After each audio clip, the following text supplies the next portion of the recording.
नमस्कार, प्रणाम। आज हम आए हुए हैं गोपालगंज के बांगरा घाट दियारा में।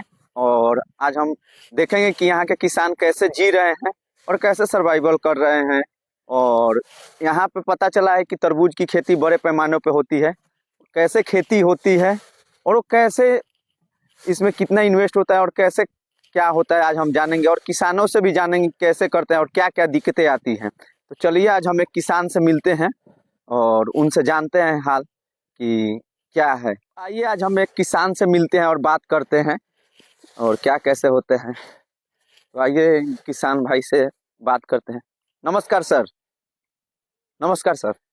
नमस्कार। तो ये क्या हो रहा है? क्या हो रहा है? हाँ, खेती हो रहा है। मतलब थोड़ा हम जानकारी जानना चाह रहे हैं कि कैसे खेती होता है। अभी ये आप कर क्या रहे हैं? बालू निकाल रहे हैं, खड्डा खोद रहे हैं, इसको थानी बोलते हैं। अच्छा, तो पहला यहाँ से प्रक्रिया चालू होता है। हाँ जी। अच्छा, और इसके बाद? इसके बाद इसमें खादर डाल के भसा दिया जाएगा, दबा दिया जाएगा। और सुनने में आया है कि यहाँ पटना के नियर सोनपुर में वहाँ पे तरबूज की खेती पे बैन लगा हुआ है और उखाड़ फेंक रहे हैं। तो इस पे आपकी क्या राय है? थोड़ा 2 मिनट मेरे को समय दीजिए। अच्छा ठीक है, बस टाइम तो नहीं है, पर सुनने क्या में जानना चाहते हैं? सुनने में आया है आज कि नियर पटना सोनपुर वहाँ पे बैन लगा हुआ है तरबूज की खेती पे। और वहाँ पे उखाड़े बहुत पौधा उखाड़ दिए हैं और वहाँ पे आग भी लगा दिया जाता है। हाँ हाँ, आराम से चलिए। तब तो खैनी भी खा लेंगे हम। तो इस पे आपका क्या प्रतिक्रिया है?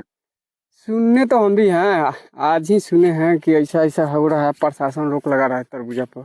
तो इससे आप लोग का क्या प्रभाव पड़ेगा खेती पे? प्रभाव तो जो रोजमर्रा का जिंदगी में हमारा यही था कि इससे जीवन यापन हो रहा था। एक हम ही नहीं है, बहुत सारे किसान हैं जो तरबूज से जी रहा है। अब तो प्रशासन को क्या बोले, सरकार से यही निवेदन है कि इसको थोड़ा ध्यान दे कि कैसे जिएगा। दूसरा कोई उपाय नहीं है। जो भी दरिया, यहाँ से हम बांगरा घाट में खड़े हैं अभी, गोपालगंज के बांगरा घाट सबसे लास्ट लगा है। और पूरा जहाँ जहाँ ये गंडक नदी गया है, सब दरिया के किनारे इसी से ज़्यादातर लोग जीता है। तरबूजा खड़ा इसी में आदमी जीवन यापन कर रहा है। अब देखिए, हमको ये समझ में नहीं आ रहा है कि इसका सलूशन क्या है, लेकिन सरकार से ज़रूर हमारा गुजारिश है कि इस पर थोड़ा ध्यान दे। और सुनने में कि यहाँ के 4-5 गांव के लोग इसी से अपना रोजगार चलाते हैं। 4-5 गांव नहीं, हाँ, ये गंडक नदी जहाँ जहाँ गया है वो किनारे का आदमी सब तरबूजा का ही खेती ज़्यादातर करता है, इसी से अपना जीवन यापन करता है, इसी से जी रहा है सब। अब देखिए, सरकार तो रोक लगा रहा है, तो कैसे चलेगा अब सरकार ही इससे तो मेरे को लग रहा है कि यहाँ पे रोजगार का भी बढ़ावा मिल रहा है इस खेती से, कि काफी दूर के किसान भी जो वर्कर भी आ रहे हैं यहाँ पे काम कर रहे हैं, हम देखने को मिला।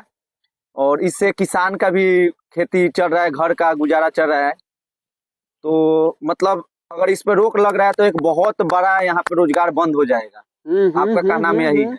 आदमी बाहर से भी इस समय वापस आ जाता है कि अपने गांव घर में मजदूरी मिल जाता है बढ़िया इसमें।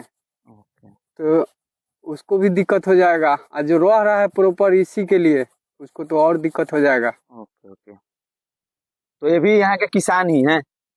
हाँ, ये तो आज ये फार्म है, ये सबसे बड़ा किसान है यहाँ पर। तो आज इनसे भी थोड़ा बात करते हैं कि यहाँ पे सुनने में आज हम दूसरे किसान से बात कर रहे हैं साथ में। अभी अभी आपको पता चला है कि हाजीपुर में बैन लगा है कि अगले साल की इसी साल से तरबूज की खेती नहीं करनी है। तो अगर यहाँ पे भी बैन लग जा रहा है तो आपको क्या दिक्कत होगी? और मेरे को सुनने में एक भाई जो पहले बता रहे थे इससे बहुत बड़ा एक रोजगार बंद हो जाएगा, तो इससे आपको क्या सामना दिक्कतें आएगी?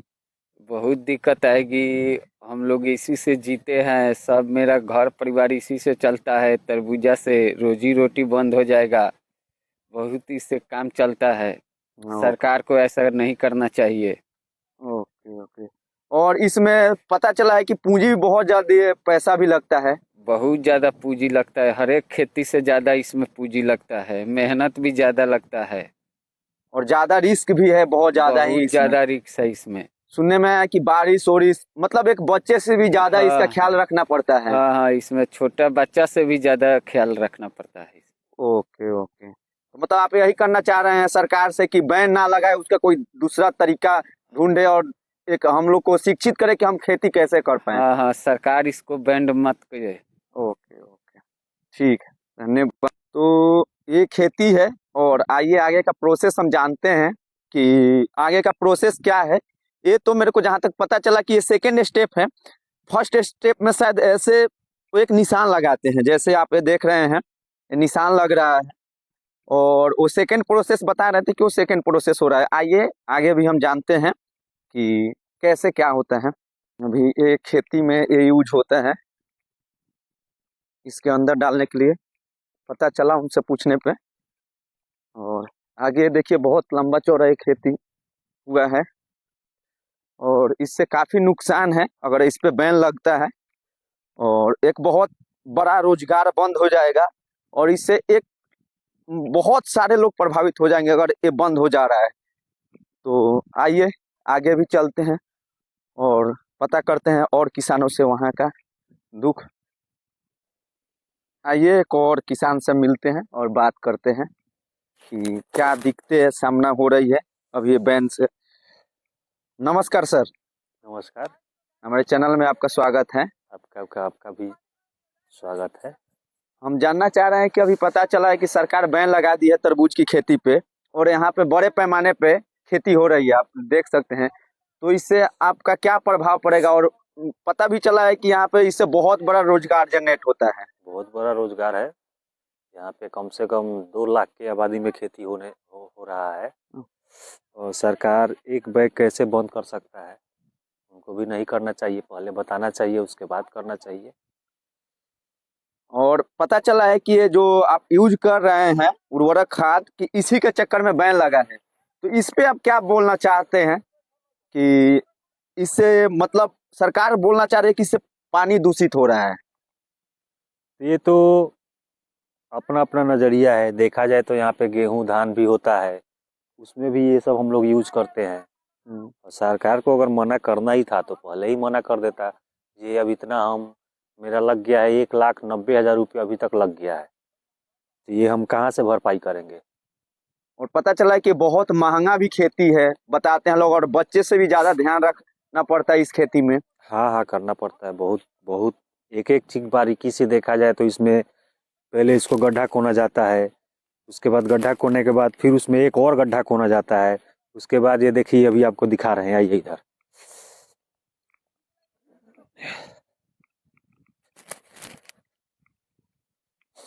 अब ये देखिए इसमें खाद डाला हुआ है, खादर डाला हुआ है, इसको मिलाया जाएगा, उसको भरा जाएगा, उसके बाद 2-4-5 दिन सूखेगा, उसके बाद इसमें बीज डालेंगे, उसके बाद ये बीज पनपेगा। मेहनत तो बहुत होता है इसमें। अभी देखने में आया है और एक न्यूज में पढ़ा है कि वहाँ का बहुत सारे जो खरही टाइप का जो भी लगाए हुए हैं ये जला दिया गया है। तो इसमें भी तो कुछ ना कुछ पैसा लगाया, अगर आप बीज भी नहीं डाल रहे हैं, जो खरही भी जल रहा है, तो कम से कम मुआवजा सरकार को देना चाहिए। और किसी के साथ ऐसा हो रहा है तो मुआवजा सरकार को देना चाहिए, वो तो अलग की बात है। यहाँ पे तो अब हम लोग इसी पे रोजी रोटी हम लोग का इसी पे है, तो सरकार को पहले ही बैन करना चाहिए था। अगर बैन करना है तो हम लोग सरकार के खिलाफ नहीं जाएंगे, लेकिन अब तो लगा दिए। मेरा 1,90,000 रुपया लगा हुआ है, ये कहाँ से मैं भरूंगा, कर्जा लेकर के मैं खेती किया हूँ।